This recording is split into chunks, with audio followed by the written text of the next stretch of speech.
I was reaching for a box of Earl Grey tea when a hand gently touched my shoulder. I turned around, ready to apologize for blocking the aisle, but the woman's face made me freeze. "Mrs. Chen?" she whispered, glancing around nervously. "I used to work at First National. I need to tell you something." I recognized her then, Sarah. She had helped me set up my retirement account 6 months ago. But why did she look so frightened? "Someone's been making large withdrawals from your account. Just yesterday, $5,000. I saw the security footage before I quit last week." Her voice dropped even lower. "Mrs. Chen, it's happening right now. There's someone at the ATM 2 blocks from here using your card." My heart stopped. That was impossible. My debit card was in my purse. I checked. It was still there. But Sarah was already walking away, and something in her expression told me this wasn't a mistake.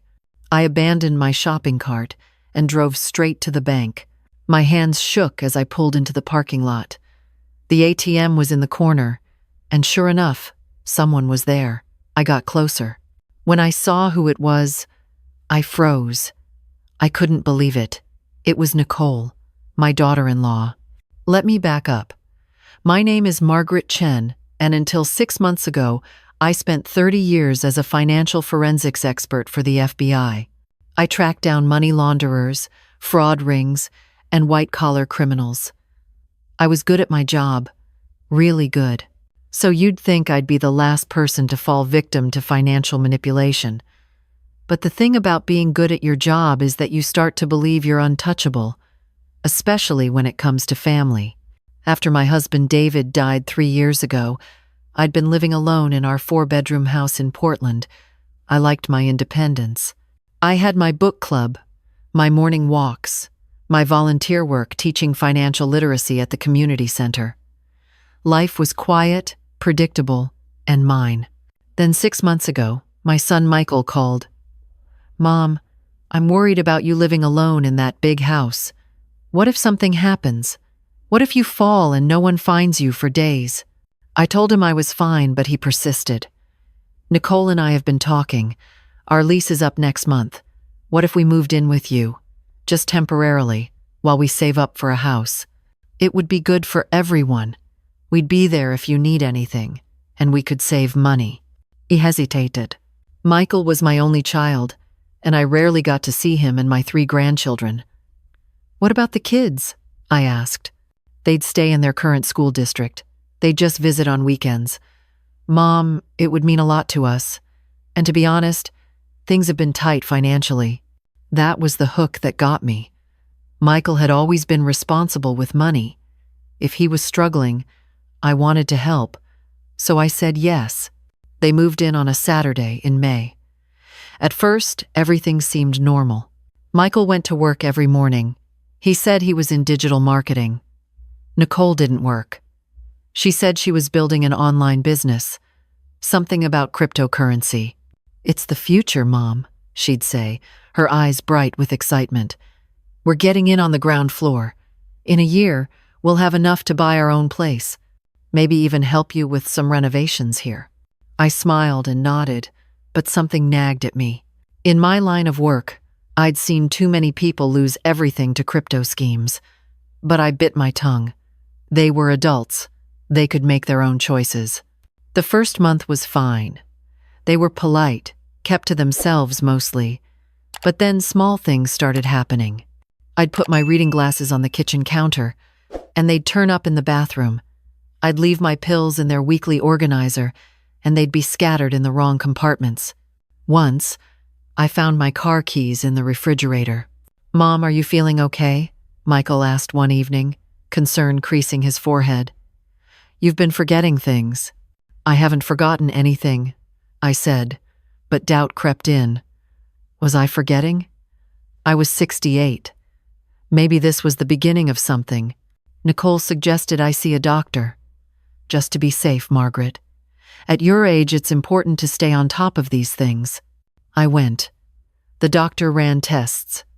Everything came back normal. "You're sharp as a tack, Margaret," Dr. Williams said. "Maybe you're just stressed. Big life changes can do that." I felt relieved, but the incidents continued. My blood pressure medication bottle looked different one day. Same label, but the pills were a different shade of white. When I asked Nicole about it, she looked confused. "They look the same to me," she said. "Maybe the pharmacy changed manufacturers?" But I knew pills. I'd seen enough evidence in my career to know when something was off. I called the pharmacy. They confirmed they hadn't changed manufacturers. That night I couldn't sleep. I lay in bed, staring at the ceiling, and something clicked. The glasses, the keys, the pills. These weren't random incidents of forgetfulness. Someone was moving my things. Someone was gaslighting me. And that's when I remembered Sarah from the bank. The withdrawals, the ATM. The next morning, I checked my account online. My hands trembled as I scrolled through the transactions. 5,000 here, 3,000 there. Small enough amounts that I hadn't noticed in my daily life, but large enough that over 2 months, $27,000 had vanished. I felt sick. But more than that, I felt angry. In my 30 years at the FBI, I'd seen this pattern before. Financial elder abuse. It was one of the fastest-growing crimes in America, and now it was happening to me. But I couldn't confront them. Not yet. If I did, they'd destroy evidence. They'd lie. They'd make me seem paranoid. I needed proof. Hard, undeniable proof. So I did what I'd trained others to do. I started investigating. First, I set up alerts on all my accounts. Every transaction, no matter how small, would notify me immediately. Then I changed my passwords on everything, but I made sure to use my old passwords backward. If someone was watching, they'd think I was just confused. I installed a small camera in my bedroom, hidden in a picture frame, another in the kitchen, disguised as a clock. I bought them with cash at a store across town. Then I waited. On day 3, I caught it. I'd placed $20 in my dresser drawer that morning, marking the serial numbers. That afternoon I checked. The 20 was gone, replaced with a different bill. On day 5, I pretended to take my blood pressure medication but palmed the pills instead. I had them tested at a private lab I'd worked with during my FBI days. They weren't blood pressure medication at all. They were placebos, sugar pills. That's when I understood the full scope of what was happening. They weren't just stealing my money, they were trying to make me seem incompetent, confused, mentally declining, so that when I eventually noticed the missing money, no one would believe me. I felt betrayed in a way I'd never experienced. This was my son, the boy I'd raised, the man I'd sacrificed for, and he was trying to destroy me. But I couldn't let emotion cloud my judgment. I'd investigated hundreds of cases. I knew how this worked. I needed to understand their motive. I started paying attention to their conversations. Late at night, when they thought I was asleep, I'd hear them talking in their room. "We need another 15,000 by Friday," Nicole's voice, stressed. "The investors are expecting returns." I know, but we can't take too much at once. She'll notice. Then we need to speed things up. Maybe it's time for the next phase." "Not yet. We need more time to establish the pattern. A few more weeks, then we'll get the medical evaluation." My blood ran cold. Medical evaluation. They were planning to have me declared mentally incompetent. I'd seen this before. Once someone was declared incompetent, the family could get power of attorney. They could access everything. Sell the house, empty all accounts. And there would be nothing I could do about it. But what was this business they were running? What investors? I started digging. Michael had been sloppy with his laptop. He left it open sometimes, and I had my ways of accessing things.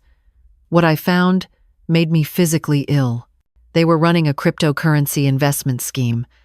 But it wasn't real investing. It was a pyramid scheme, pure and simple.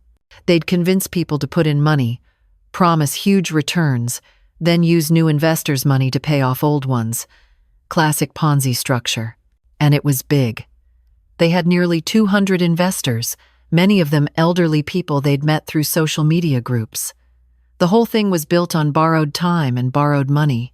When it collapsed, and it would collapse, hundreds of people would lose their life savings. And they'd been using my house as collateral for business loans, forging my signature on documents. I sat there, staring at the screen, and something inside me snapped. Not into panic, into clarity. Cold, calculated clarity. They'd made a mistake.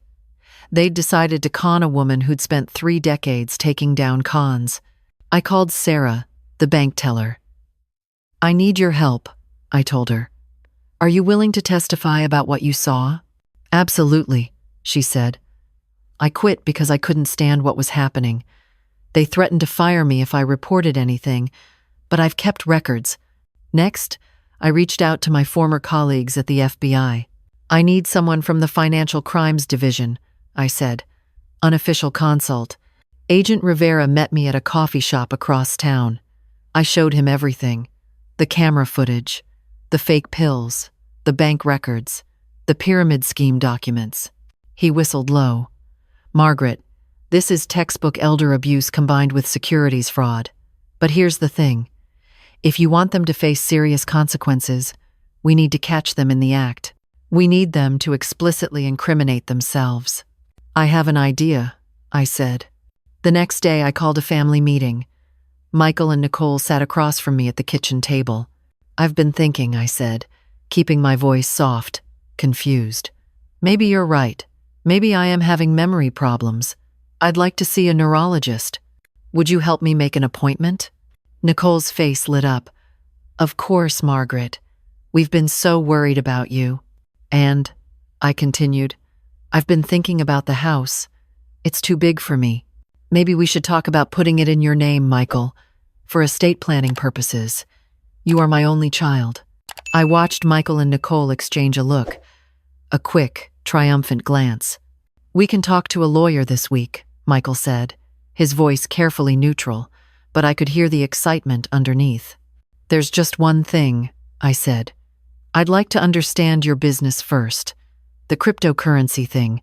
You said you're helping people invest?" Nicole leaned forward. "It's an amazing opportunity, Mom. We've already helped so many people grow their wealth. We could even set something up for you. Turn your retirement savings into real money." "How does it work?" I asked, playing dumb. And they told me. Everything. How they recruited investors, how the returns were paid, how they needed to keep expanding to keep the system running. They were so confident, so sure I was just a confused old woman who'd hand everything over. What they didn't know was that Agent Rivera was in my bedroom, listening through the camera I'd installed, recording everything. When they finished explaining, I smiled. "That sounds wonderful. But I have one question." "What's that, Mom?" Michael asked. "Why did you replace my blood pressure medication with sugar pills?" The room went silent. Nicole's face drained of color. Michael's mouth opened, then closed. "And why did you forge my signature on loan documents using this house as collateral?" Michael stood up. "Mom, I don't know what you're talking about. You're confused." "Am I?" I pulled out a folder. "Because I have footage of Nicole taking money from my purse. I have the fake pills analyzed by a lab. I have bank records of every withdrawal. And I have recordings of you two planning to have me declared incompetent." Nicole's expression turned hard. "You can't prove anything. You're a senile old woman who's paranoid." "Maybe," I said. "But Agent Rivera from the FBI Financial Crimes Division might disagree." Rivera walked out of my bedroom, badge in hand.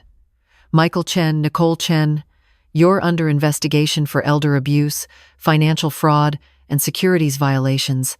We'll need you both to come with us for questioning." The look on their faces was something I'll never forget. Shock, disbelief, and then, in Michael's eyes, something that broke my heart. Shame. At the FBI field office, they found everything: the full scope of the pyramid scheme, the forged documents, the list of victims. It was worse than I thought. They'd taken nearly $500,000 from investors, most of it already spent on maintaining their lifestyle and paying off early investors to keep the scheme running. Michael broke first. In the interrogation room, he confessed everything. It started small, he said, his voice hollow. Nicole had this idea. She said crypto was the future. We started with our own money, then friends wanted in. It worked at first. We made returns. But then the market crashed, and we lost everything. We couldn't tell people, so we kept taking new investments to pay off the old ones. It snowballed. And your mother? Rivera asked. Michael's face crumpled. That was Nicole's idea. She said we needed money fast. She said Mom wouldn't even notice. Then it became about getting control of the house before everything collapsed. I knew it was wrong. I knew it. But I was in too deep. Nicole, on the other hand, never broke. She denied everything, even with the evidence staring her in the face. In the end, it didn't matter. The evidence was overwhelming. The legal process took months. Michael pleaded guilty and cooperated with authorities to identify all the victims. He got 8 years. Nicole went to trial and got 12. The house was saved because the forged documents were invalidated. Some of the money was recovered and distributed to victims, but most of it was gone. But the hardest part wasn't the trial or the testimony. It was telling my grandchildren. My oldest granddaughter, Emma, was 20 and in college. When I told her what her parents had done, she cried for hours. I knew something was wrong, she said. Mom was always talking about money, about their business. Dad seemed stressed all the time, but I never imagined. Then, she said something that changed everything. Grandma, I recorded some of their conversations, back in March, before they moved in with you. I was worried about them. I didn't know what to do with it. Emma had evidence I didn't even know existed. Recordings of Nicole and Michael planning the whole thing, discussing how they'd manipulate me, isolate me from friends, create a paper trail of incompetence. Why didn't you come to me? I asked. She wiped her tears. I was scared.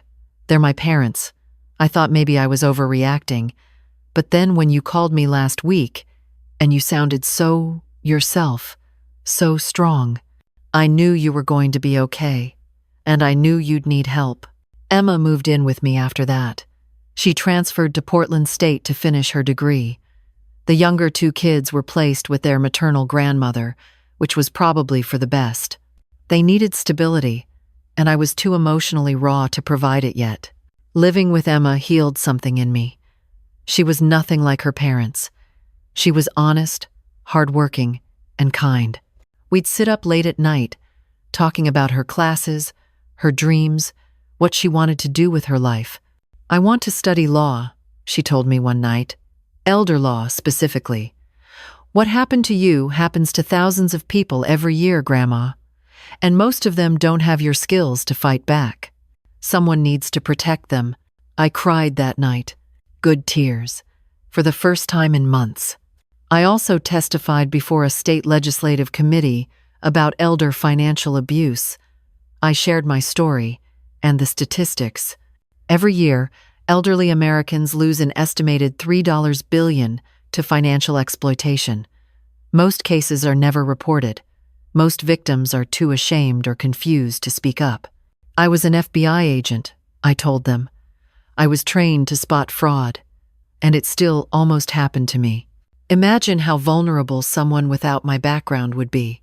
The committee passed new protections, requiring banks to flag suspicious activity on accounts owned by seniors. It wasn't everything, but it was something. Now, a year later, I'm okay. More than okay. Emma graduated and got accepted to law school. I'm back to teaching financial literacy, but now with a focus on helping elderly people protect themselves. I also wrote a guide, 10 warning signs your family is financially exploiting you. It went viral online, shared hundreds of thousands of times. I get emails every week from people who recognize themselves in my story, who got help before it was too late. As for Michael, he writes to me from prison. Long letters, full of apologies and regret. I don't know if I'll ever forgive him. Some days I think I might. Other days the betrayal feels too fresh, too deep. But I learned something important through all of this. Being smart doesn't make you immune to manipulation. Being experienced doesn't mean you can't be fooled. And the people who hurt us most deeply are often the ones we trust most completely. The key is this: trust, but verify. Especially when it comes to your money and your independence. Set up account alerts. Keep your financial information private. Document everything. And if something feels off, trust that instinct. You're not paranoid. You're not confused. You're protecting yourself. And if you're living with adult children, or they're pressuring you to sign documents or give them access to your accounts, ask yourself, why the urgency? Why now? And is this really for my benefit or theirs? I keep Sarah's warning in my mind every day. Someone's draining your account right now. She saved me that day in the supermarket, but really, I saved myself because I refused to be a victim. I used every tool I had, every skill I'd learned, and I fought back. And if you're in a situation like mine was, I want you to know, you can fight back too. You're not too old, you're not too confused, you're not powerless. You're a survivor, just like me. Remember, financial abuse thrives in silence and shame. Talk about it, report it, protect yourself and others. Because the person draining someone's account right now, they're counting on you to stay quiet. Don't give them that satisfaction.